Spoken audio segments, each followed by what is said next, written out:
Hi, happy Monday. Happy Monday. It is a beautiful day. Uh, First of all, congratulations on your book. Thank you. That's exciting. It is very exciting. Tell me though, why did you want to write a book?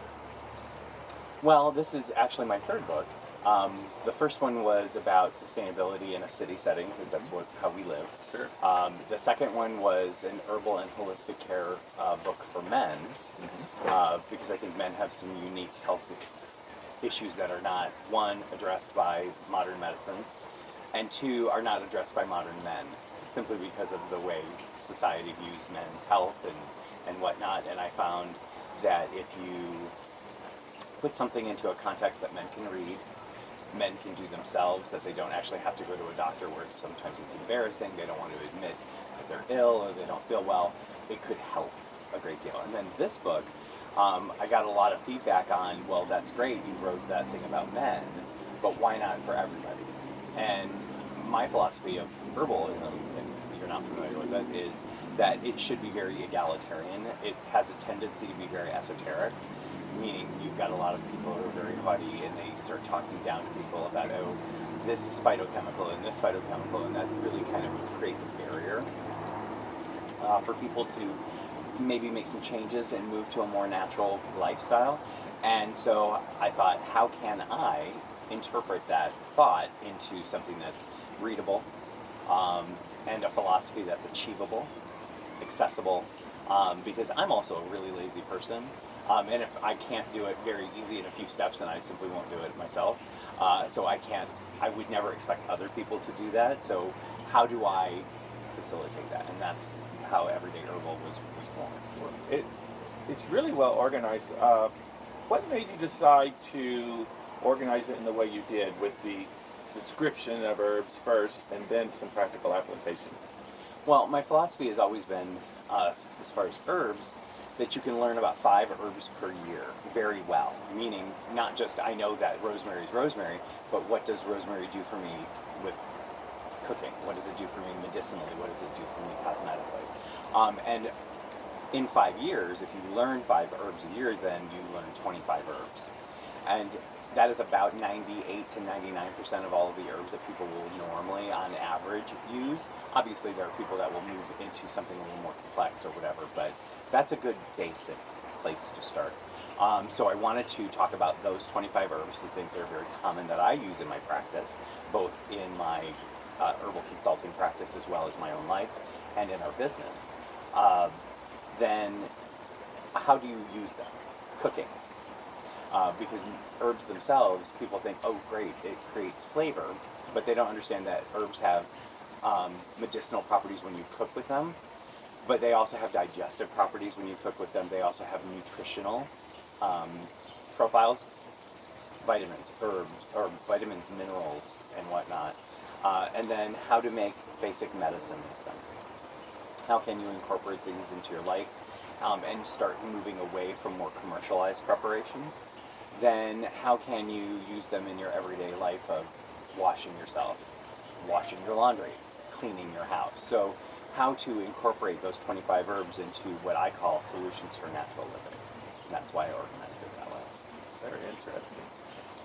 One thing I noticed that you didn't do is sometimes people associate herbalism with magic or some kind of esoteric, occult type thing. And there really isn't much of that in this book. I did enjoy the little anecdotes for each herb at the beginning of that herb section.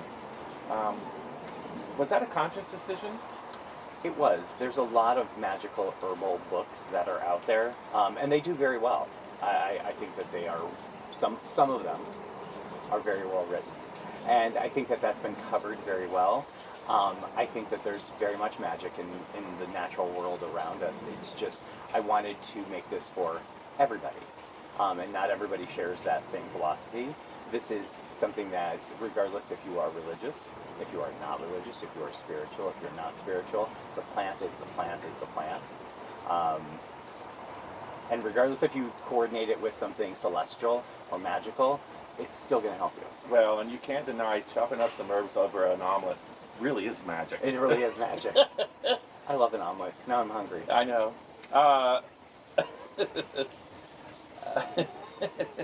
That's funny. Um, one of the interesting things about the book for me is that there's visibly a lot of your own life in the book. Mhm. I've heard writers write what you know, and it's obvious that you did. How has becoming an herbalist really changed the way you live day to day? Well, I've always been really interested in more natural ways of living. It's always seemed very incongruent with our lives that we live in this horrible toxic bubble. Has never made sense to me. Things were made much more clear when family members of mine started to become ill with different things. As you know, my mother passed away a number of years ago, and not that I could do anything about her final illness, meaning to fix it based on her lifestyle and the things that she did to her body and whatnot. But what I learned very clearly is the correlation between what I was feeding her, what herb supplements I was giving her, those types of things made in her quality of life for the time that she had left. One of the things that my mother never really wanted to do was be an invalid or very sick and be dependent on people. And she wanted to do some things before she passed away, but she couldn't do those without a level of vitality. And so that really started that journey to really become more formally trained in herbalism. And I started that journey with some education. And then more recently, my husband became life-threateningly ill with cancer. I understood very clearly and very quickly that I could affect a change with his life and his lifestyle, with herbs, with more natural living.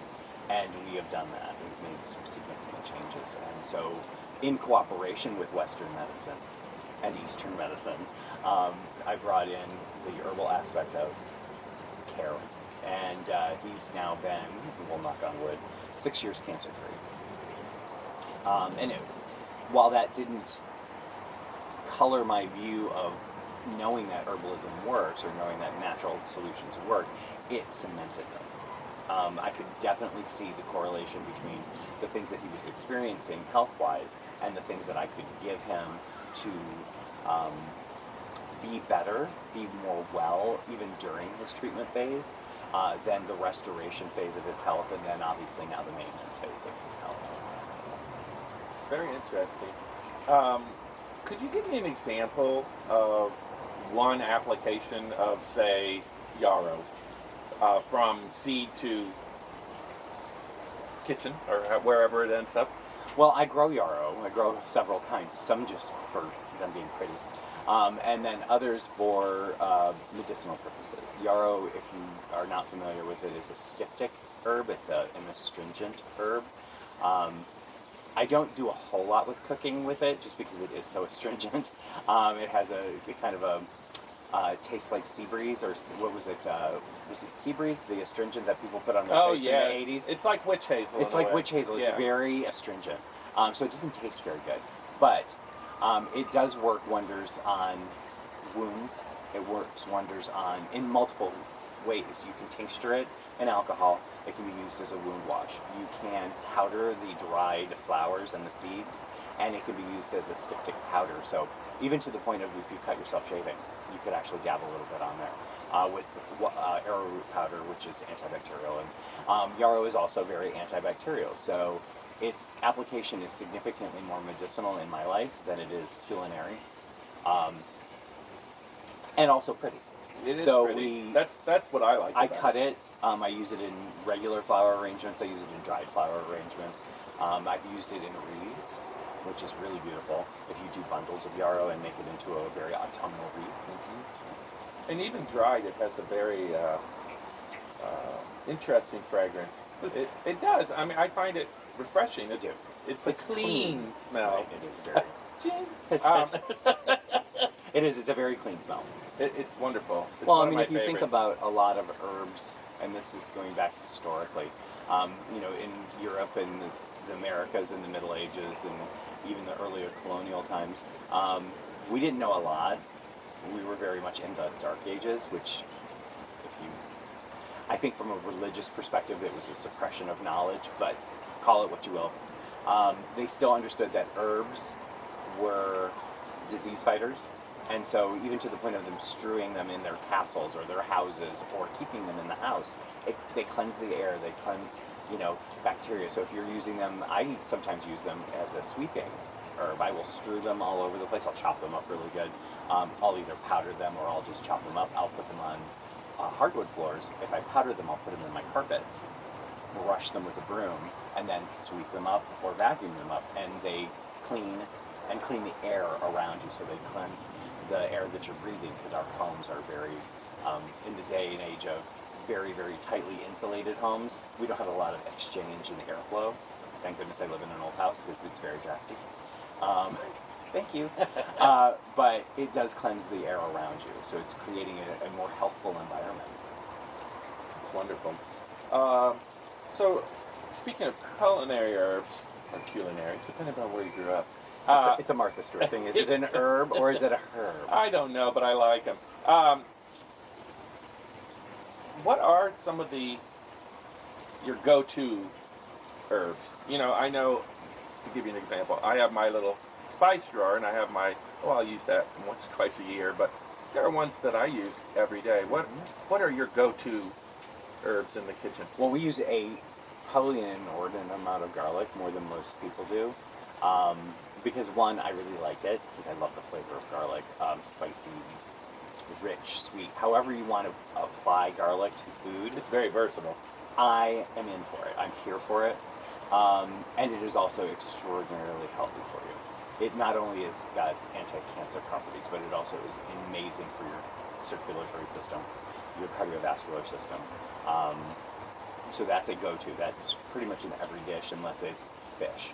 Fish doesn't take really well to garlic. It's just too much for a lot of fish.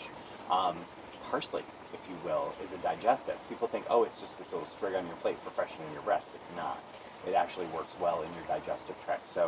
And it's full of vitamin K. Full of vitamin K, which we don't get in a lot of multivitamins, and we may discuss that later. I'm not a big fan of multivitamins, but that's another thing, just because of the way that they're prepared. That's another video. That's a whole nother video. That's when we get into the conspiracy theories, down with the patriarchy. But so that one, parsley. We use a significant amount of rosemary in our diet. We don't really eat a whole lot of red meat. We have incorporated a little bit back into our diet since Will's cancer journey, but not a lot. Just simply because of even organic, grass-fed, all of the things. There's higher markers for colon cancer, and that's what you have. But we do use it for the iron purposes, because we are omnivores, and so we do eat all sorts of different things. Rosemary acts on the fat in food, so if you use red meat in beef or pork or whatever, or lamb or any of the meats that have fat to them, rosemary acts on it for your digestive tract. So it doesn't prevent the absorption, but it minimizes the absorption of the actual fat. It dissolves it. It's the rosmaric acid, and rosmaric acid is an extraordinary compound in many things, medicinally as well as culinarily. That's a big college word. So garlic, parsley, rosemary, we use those probably in most dishes. I'm a big fan of chervil. It's kind of parsley, but it's parsley light. It's kind of that blend where it's cilantro for people who hate cilantro, because I can't stand cilantro, the taste of it, or the smell for that matter. Although I can deal with coriander seeds, I can't deal with cilantro once it's a leaf. It tastes like, or it smells like it would taste like Dawn dishwashing liquid. Well, some people are genetically predisposed to that. I might be one of those people. Yeah. Chervil is really good, and chervil is really good for light items. It's part of Chervil's good with eggs. It is. It's the part of the fiend herb. I don't know why I'm on eggs. I am too. I'm like, we're definitely getting omelets after this. It's part of the fiend herb blend, and that's really great in France, which if you ever go to any of the cafes in France, for breakfast, but mostly even for dinner, you will get an omelet that doesn't really have a lot of cheese, or they don't chuck it full of ham or anything else like that, they'll get a sprinkling of cheese and a sprinkling of bean herb, and chervil is one of them. And it just wakes up eggs. Right. So those are probably the top 4 that I use. We do use a lot of oregano. It's that pizza herb. Basil and oregano are those Italian herbs, and we do use quite a bit of basil. But oregano, we use it broadly, not just in our diet, but in our animals' diet as well, particularly our chickens. We use a significant amount of oregano with our chickens because it's great for their respiratory health. Oh, I found eating a lot of turmeric helps too. It's great for And- inflammation. Yes, and we have some special needs cats with some digestive issues. The turmeric has been very helpful for them. We sneak it into their wet food, and they don't notice it's there, and have experienced health benefits from it. So it's, to me, obvious that it's making a positive change. It's a great, and I use it more broadly in medicinal purposes than I do culinary purposes. Because I'm not a giant fan of the warming Ayurvedic spices, which turmeric is one of them. It's like cumin and those. There's a palate thing for me, and some past trauma, which we won't go into in this video, about the spices of that. I'm learning to overcome that because I really loved Indian food at one time and Middle Eastern food and all of those things, and they use those warming spices. I'm just really bringing them back into my diet. But turmeric is one of those things that we grow, because we grow it in big pots, along with like ginger and things like that, because in our climate here in Ohio, It's a beautiful plant. it's a beautiful plant, but you have to put it in a pot. So we grow them in those half whiskey barrels. We do that with ginger, we do it with turmeric, we do it with horseradish and things like that, just so that because of our harsh winters, we can pull those roots at the end of the season and then put them back in the ground or in the pots if we want to do a 2-year cycle on them. That answer brings up another question. You mentioned about bringing them in for the winter, and you and I have discussed this in the past. One of the things that struck me as I was reading and thinking about the different herbs is, how do you store them all? Where do they go in your home? Do you have a cool, dry place that you keep them all, or are they just in your cupboard? Tell me a little bit about harvesting and storing the herbs that you have, and how that fits in with the modern household. It's difficult. I always want to live in season if I can live in season. And so being in a Zone 6 garden, and people will know Zone 6 or they won't know Zone 6, we'll have to maybe expand on that. Look that up. The USDA hardiness zones, we live in a 6E area, so therefore we do have a cold winter. So there are certain things that are perennial that will come back year on year, but there's a lot of herbs that are not. They're annual herbs. So we do a lot of drying of herbs. I do a lot of freezing of herbs if they're applicable. Like basil freezes really well, parsley freezes very well. But I chop it, blend it, and I put it into ice cube trays with a little bit of water or a little oil and stick it in the freezer. And that way, once it's hard, I can pop it out, put it into containers. If I can use like a reusable container, I will. If not, then I do sometimes use Ziploc bags, even though they're not the best. But they are reused until they are completely destroyed. And I keep those in the freezer, and then you can just take them out very easily. So with a little prep work, you can take out 2 cubes of an herb, pop it into a pasta dish, and you've got pesto. Or you've got anything that you want to add to it. You can put it on top of steaks, like the parsley. If it's an oil-based thing, so if you do chicken or any sort of grilled meat, you can pop those oil cubes or ice cubes onto your food. So there's that. There's freezing. There's drying, and I dry a lot of herbs, obviously, for our business. We have a nearly commercial dehydrator, and then that is put into. Some are displayed in my apothecary. Some are put into more durable and less attractive containers, and so my cupboards are lined with them. We do have an attic that I use because that is a warm, dry place where I can do drying. I do have a pantry in our basement, which is a cool, dry place to store a lot of those things. Roots get stored in boxes, so you can take those if you can get a connection at a grocery store. Those waxed, like banana boxes and things like that, they can be lined with parchment paper, sand, like playground sand. You can get that at your Lowe's or your Home Depot. dampen it, and your roots get stored inside that. So I store carrots in there, I store turmeric, I store ginger, I store any of those root vegetables, or horseradish for that matter. I store those in there. I can take them out, cut them, let them heal, put them back in, and they all last all winter long. It's fascinating. It's hard because we do live in an odd place. We're not a year-round gardening environment yet. I know global warming is imminent, and we keep drifting towards zone 7, and then zone 8 becomes a year-round garden type of environment. So like the Virginias, Tennessee, those people can garden all year long. They can also keep a lot of their herbs out all year long.